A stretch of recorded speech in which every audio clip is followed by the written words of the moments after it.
अच्छा, तो ये हमारे पास केमिस्ट्री एमसीक्यूज की डिस्कशन है, क्यूसीए टेस्ट की हम डिस्कशन करते हैं। ओके, इसमें हमारे पास थर्मोकेमिस्ट्री और इलेक्ट्रोकेम का चैप्टर आया हुआ है। फर्स्ट वन है 1 calorie is equal to, so 1 calorie जो है ना वो हमारे पास कितने के बराबर है, that is equal to 4.184 joule.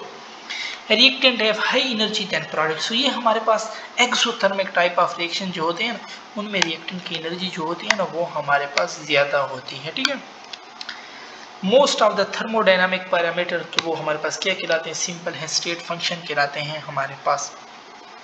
Delta H will be given as negative, we know that कि डेल्टा एच नेगेटिव एक्सोथर्मिक के लिए है और डेल्टा एच पॉजिटिव किसके लिए होता है, एंडोथर्मिक के लिए होता है। ये आपसे पूछ सकते हैं ना, डेल्टा एच नेगेटिव किया हुआ है तो एक्सोथर्मिक हमारे पास करेक्ट है। Which of the following reaction is endothermic reaction, endothermic किसको कहते हैं, जिसको हम हीट दें। ठीक है, अब इसमें ऑक्सीजन ऐड हो रहा है तो ये एक्सोथर्मिक है, इसमें ऑक्सीजन ऐड हो रहा है ये हमारे पास एक्सोथर्मिक है। ठीक है, बट ये N2 जो है ना, N2 में हमारे पास ट्रिपल बॉन्ड होता है, इसके तोड़ने के लिए एनर्जी जरूरत होती है, तो ये फिर हमारे पास एंडोथर्मिक में आएगा। ठीक है, सो इसमें बी ऑप्शन हमारे पास करेक्ट है। अच्छा, नेक्स्ट है a state function which describe together the internal energy and the product of pressure and volume is called, so वो हमारे पास इंथैल्पी कहलाती है। Delta H is equal to internal energy plus work, work में PV. ठीक है, so that is enthalpy, A option इसमें हमारे पास करेक्ट है। फिर है reaction of water with quick lime, अब हमें पता है छूने का रिएक्शन जो होता है ना वो हीट रिलीज करता है, जो हीट रिलीज करेगा वो एक्सोथर्मिक कहलाता है। Which of the following is not a state function, अच्छा स्टेट फंक्शन में हमारे पास आ जाते हैं पी वी टी, यू हो गए, एच इंथैल्पी, एस और गिब्स फ्री एनर्जी। ठीक है, नो ये हो गई इस तरह पे, पीटीवी एक चैनल होता था, यूएचएस यूनिवर्सिटी है, और जी ये हमारे पास स्टेट फंक्शन में आते हैं। नो अब पी नहीं है ना, P T V U internal energy आ गई, एच इंथैल्पी आ गया, free energy Gibbs free energy. अब वर्क तो नहीं है, वर्क और जो हीट है ना वो हमारे पास पाथ फंक्शन है, सो सी ऑप्शन इसमें करेक्ट हो जाएगा। And isothermal process mean temperature constant, final minus initial का जो चेंज हो ना वो जीरो हो, यानी चेंज इन टेम्परेचर जीरो हो, सो बी ऑप्शन इसमें हमारे पास करेक्ट हो जाएगा। फिर है हमारे पास which one of the following process is exothermic, respiration जो है ना इसमें हमारे पास रिलीज होती है हीट, सो ये भी एक्सोथर्मिक में हमारे पास आता है। ठीक है, सो सब्लिमेशन ये एंडोथर्मिक है, फ्यूजन भी एंडोथर्मिक, एवापोरेशन भी हमारे पास स्पॉन्टेनियस है बट एंडोथर्मिक प्रोसेस है। Which one of the following is an example of open system, so hot water in open flask, open flask mean open system, simple answer में लिखा गया है। ठीक है, at constant volume the change in internal energy is equal to, constant volume means work zero होगा, जब भी volume आपको कांस्टेंट दे देना तो इसका मतलब होता है कि वर्क तो हमारे पास जीरो होगा। ठीक है, अब डेल्टा क्यू जो बराबर होता है डेल्टा यू प्लस डब्ल्यू, जब वर्क जीरो है तो इंटरनल एनर्जी जो होगा वो हीट के बराबर ही सिर्फ होगा, so heat only, B option इसमें हमारे पास करेक्ट हो जाएगा। ठीक है, फिर first law of thermodynamic relate, first law में क्यू भी है, फर्स्ट लॉ में वर्क भी है, फर्स्ट लॉ में चेंज इन इंटरनल एनर्जी भी है, ये सी ऑप्शन करेक्ट हो जाएगा। And increase in internal energy में, so increase in kinetic energy, yes ये भी हो सकता है, result in phase change, increase in internal energy में फेज भी चेंज हो सकता है, result in chemical reaction, yes all of this simple. The thermal change at constant pressure is called, the thermal change at constant pressure, so that is called enthalpy change हमारे पास कहलाता है। ठीक है, delta H is equal to delta U plus W हमारे पास। ठीक है, so P W में पी और डेल वी, प्रेशर तो कांस्टेंट है ना तो वो हमारे पास इंथैल्पी चेंज है इसमें। ठीक है, नेक्स्ट है हमारे पास के which of the following enthalpy change is always exothermic, combustion में हमेशा हीट रिलीज होती है, सो ये हमेशा एक्सोथर्मिक हमारे पास होगा। Heat of formation of CO2, फिर मैथमेटिकल पॉइंट है, इनको याद करना है आपको, ये कितना है -394 हमारे पास है। ठीक है, enthalpy of all pure element in their standard state zero होता है, या हमारे पास जब ये अलग हो सिंगल फ्री स्टेट में वहां पे भी हमारे पास जीरो होता है। ठीक है, heat absorb by a substance at constant volume is equal to, फिर कह रहा है कि हीट अब्जॉर्ब हो रही है bye substance at constant volume. अभी पीछे हमने पढ़ा कि जब वॉल्यूम हमारे पास कांस्टेंट हो तो वर्क तो हो जाएगा zero, no delta H is equal to internal energy plus work क्या है जीरो, नो डेल्टा एच और डेल्टा ई फिर बराबर हो जाएंगे, सी ऑप्शन इसमें करेक्ट है। It is a, if in a coffee cup calorimeter the reaction are carried out at, no, calorimeter एक ओपन सिस्टम होता है ना, उसमें हमारे पास अब एटमॉस्फेरिक प्रेशर 1 atm है, ठीक है, वो कांस्टेंट है। तो ये जो प्रोसेस है ना, ये हम कांस्टेंट प्रेशर पे लेते हैं, ठीक है, ए ऑप्शन करेक्ट है। In bomb calorimeter the reaction carried out are, so bomb calorimeter का जो फिनोमेना है वो हम किस पे लेते हैं, वो हम कांस्टेंट वॉल्यूम में लेते हैं, ठीक है, ये भी आप लोग याद कर लें। Born Haber cycle is used to calculate lattice energy को ये हमारे पास कैलकुलेट करता है, ठीक है। The net heat change in a chemical reaction is same whether it is brought about in two or more different ways. This statement, ये statement हमारे पास हेजला से ली गई है, ठीक है। No, this statement is from हेजला. Heat of formation of CO cannot be determined directly because, एक तो ये डिटरमाइन डायरेक्टली नहीं हो सकते, इसको हम किससे डिटरमाइन करते हैं, हेजला से डिटरमाइन करते हैं, बाय थ्रू वेरी स्टेप्स, है ना, 2-3 स्टेप इन्वॉल्व होते हैं, ठीक है। पहले कार्बन से ये बनेगा, फिर वो बनेगा। सो ये इसलिए हम नहीं करते ना कि it is not the only oxidative product by when C is burn in out. इसका मतलब क्या है, जब हम इसको अगर डायरेक्टली यूज इसी, क्योंकि जब हम इसको बनाते हैं ना डायरेक्ट, तो इसमें हमारे पास बहुत से साइड रिएक्शन होते हैं। जब साइड रिएक्शन होंगे फिर तो हमारे पास ये हासिल नहीं हो सकेगा। So it is not the only oxidation product, यानी इस प्रोडक्ट में सिर्फ हमारे पास ये CO नहीं बनता, इसमें हमारे पास कार्बन डाइऑक्साइड भी बनता है साइड रिएक्शन से, ठीक है। सो इसमें और ज़्यादा साइड रिएक्शन हो रहे होते हैं, जिसकी वजह से हम ये फिर डायरेक्ट इसका मालूम नहीं कर सकते। सो इसमें ये बी वाले स्टेटमेंट करेक्ट है। Melting of ice at room temperature is dash process. So ये एंडोथर्मिक भी है और स्पॉन्टेनियस भी है हमारे पास, ठीक है। Like evaporation, which pair of acid and bases will produce smallest heat on neutralization? अच्छा, heat on neutralization maximum कब होगी, जब strongest acid होगा और strongest base होगा हमारे पास, ठीक है। फिर अगर इसमें एक वीक होगा तो वैल्यू कम होगी, ठीक है। अब ये कह रहा है स्मॉलेस्ट कब होगी, NH3 हमारे पास क्या है, वीक बेस है, और एसिटिक एसिड हमारे पास क्या एक वीक एसिड है। सो इन दोनों की वैल्यू, जब दोनों वीक है तो वैल्यू बहुत कम हो जाएगी हमारे पास, ठीक है। सो डी ऑप्शन इसमें हमारे पास करेक्ट है। Mathematical form of the first law of thermodynamic, so ये हमारे पास delta E Q plus W, जब वर्क, अब हम क्यू प्लस डब्ल्यू भी ले सकते हैं, क्यू माइनस डब्ल्यू भी हम ले सकते हैं, ठीक है, क्योंकि अब डिपेंड करता है वर्क पे, बॉडी पे हो रहा है या बॉडी हमारे पास वर्क कर रही है।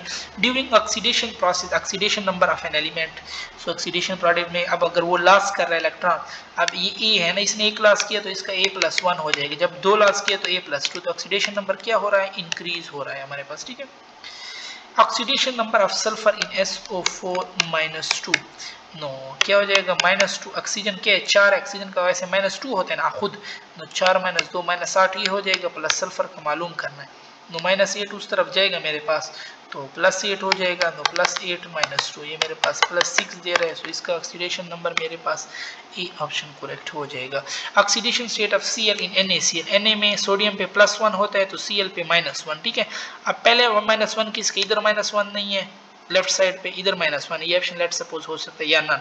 अब NaOCl का मतलब ऑक्सीजन पे -2, ये भी हमने पढ़ा, सोडियम पे +1 है तो उधर क्या बच जाएगा, उधर भी +1, ताकि न्यूट्रल करें, तो एक में -1 एक में +1, ये ऑप्शन करेक्ट है। ऐसे रिएक्शन है जिसमें क्लोराइड ऑक्सीडाइजिंग एजेंट भी हो, रिड्यूसिंग एजेंट भी हो, ठीक है, यानी इसको हम डिस्प्रोपोर्शन रिएक्शन भी कहते हैं। ये सेकंड ईयर S&P ब्लॉक में जैसे वो सोडियम का रिएक्शन है विद ना वाटर का रिएक्शन है क्लोराइड के साथ, ठीक है, उसमें क्लोराइड जो होता है ना वो +1 भी शो करता है, -1 भी शो करता है, ये डिस्प्रोपोर्शन रिएक्शन कहलाते हैं, ठीक है, ये भी आप लोगों से पूछ सकते हैं। अच्छा, फिर हमारे पास है कि विच one of the following is a redox reaction. Redox reaction mean एक गेन करे दूसरा लॉस करे हमारे पास, ठीक है। सोडियम देखो, इधर सोडियम 0 है, फिर इधर +1 हो गए, इधर क्लोराइड 0 है, फिर वो मेरे पास क्या हो गए, -1 हो गए। सो ये सी वाला ऑप्शन हमारे पास इसमें करेक्ट है। बाकी कोई नहीं, इधर Cl2 0 है, इधर भी 0 है, इधर Na+1 है, इधर भी मेरे पास +1 है, इधर Cl-1, इधर Cl-1, ये भी रॉन्ग है, बी वाला, सी वाला इसमें करेक्ट है, ठीक है। Which one pair has the same oxidation state has, इस सी वाले ऑप्शन को देख लेना, सल्फेट पे -2 होता है ना, तो आयरन पे +2 होगा। इस तरह क्लोरीन पे -1 है, 2 क्लोरीन है तो -2 होगा, आयरन पे भी +2 होगा, तो इसमें हमारे पास सेम चार्ज है इन पे, ठीक है। Oxidation state of Mn in KMnO4, K2MnO4, देखो पोटाशियम पे होता है +1 चार्ज, ठीक है, पहले KMnO4, ऑक्सीजन पे -2 तो ऑक्सीजन का हो जाएगा -8, पोटाशियम पे +1, अब इसको न्यूट्रल करना है तो इस पे +7 लिख लो, ठीक है।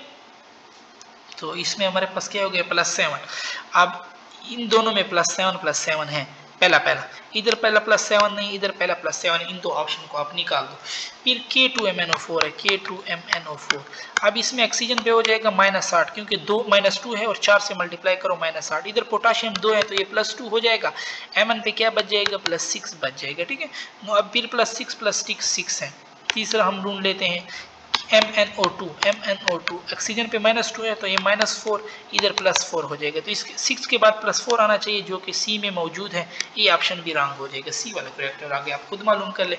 इन magnesium chloride the oxidation state of Cl MgCl2। अब देखो ना इसमें किस Cl का तो आपको पता है, अभी हमने पढ़ा -1 तो 2 है तो -2 हो जाएगा और Mg का +2 हो जाएगा। सो बी ऑप्शन इसमें हमारे पास करेक्ट है, ठीक है।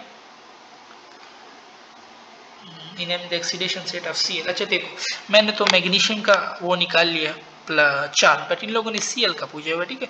तो Cl 2 है ना, एक पे -1 है दूसरे पे भी -1 है, नो Cl का -1, डी वाला ऑप्शन करेक्ट है। अगर मैग्नीशियम का पूछ ले वो +2 है, ठीक है। Oxidation state of an element in free state में 0 हमारे पास होता है, ठीक है। Oxidation state of oxygen in H2O2।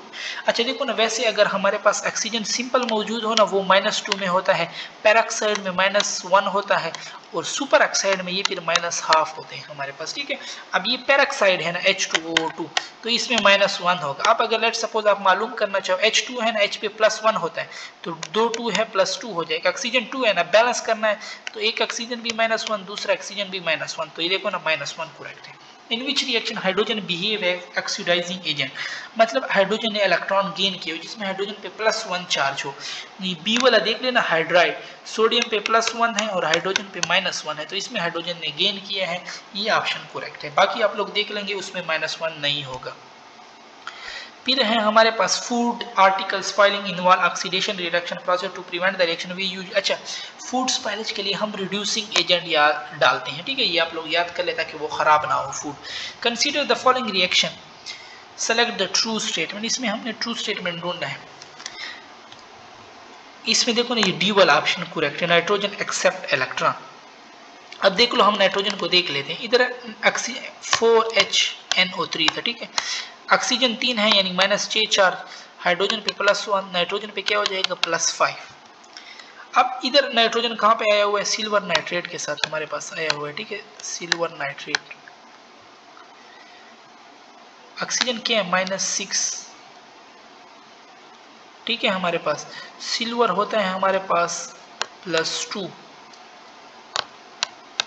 Silver इधर 0 था ना हमारे पास, इधर सिल्वर होता है +2 में हमारे पास। सो नाइट्रोजन हमारे पास क्या हो जाएगा +4 में, मतलब नाइट्रोजन ने जो है ना इसने हमारे पास इलेक्ट्रॉन गेन किए। क्यों? क्योंकि इस नाइट्रोजन पे पहले जो हमारे पास चार्ज था वो हमारे पास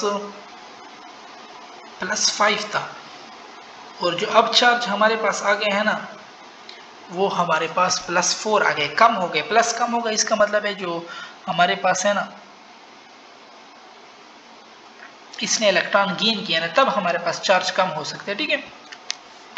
अच्छा नेक्स्ट वन है हमारे पास choose the correct statement according to the reaction. Correct statement हमने ढूंढना है रिएक्शन के मुताबिक हमारे पास, ठीक है।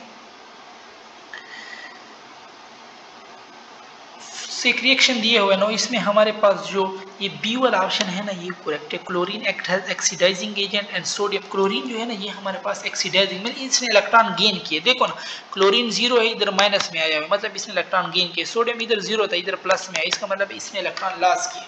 तो क्लोरीन जो है ना वो हमारे पास ऑक्सीडाइजिंग है, उसने इलेक्ट्रॉन हमारे पास गेन किए हुए, जबकि सोडियम है ना वो हमारे पास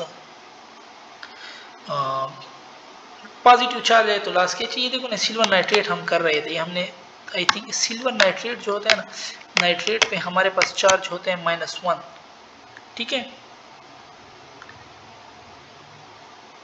अच्छा ये जो होता है ना एक हमारे पास ये सिल्वर ऑक्साइड होता है, ठीक है।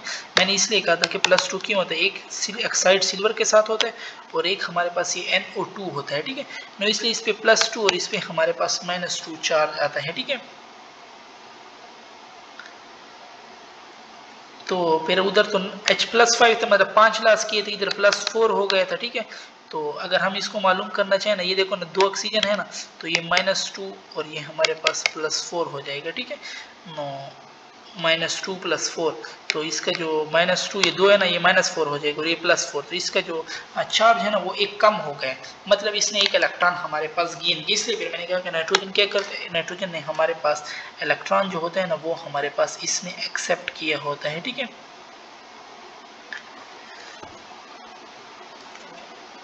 अच्छा, नेक्स्ट वन है कि which of the following is considered to be the strongest oxidizing agent। हमें पता है कि इसकी फ्लोरीन की सबसे ज़्यादा इलेक्ट्रोनेगेटिविटी है। जब इलेक्ट्रोनेगेटिविटी इसकी हमारे पास ज़्यादा है, तो इलेक्ट्रोनेगेटिविटी इसकी हमारे पास ज़्यादा है ना, तो ये इलेक्ट्रॉन खींचेगा, जब इलेक्ट्रॉन खींचेगा गेन करेगा, मीन्स ये हमारे पास सबसे स्ट्रॉन्गेस्ट ऑक्सीडाइजिंग एजेंट है, ठीक है। और अगर हम वैसे इनका नेट चार्ज लेना चाहें ना, नेट चार्ज मतलब Ag, ये एक मिनट, ये मैं ऊपर वाला क्वेश्चन समझा रहा हूँ, ठीक है। AgNO3, अगर इसमें हम वैसे नेट चार्ज लेना चाहें ना, हम फिर ये NO3 -1 और इस पर हम क्या लेते हैं +1, ठीक है। नेट चार्ज इन पे इस तरह हम लेते हैं, ठीक है। फिर अगर आप लोग इनसे मालूम करना चाहो कि इन पूरा जो होता है ना, इस पूरे ने एक गेन किया हुआ इससे और इसने पूरा इनको एक इलेक्ट्रॉन दिया हुआ है, ठीक है। वैसे इन पे +1, लेकिन जब ये आपस में कनेक्ट होते हैं ना वो फिर हमारे पास, ठीक है।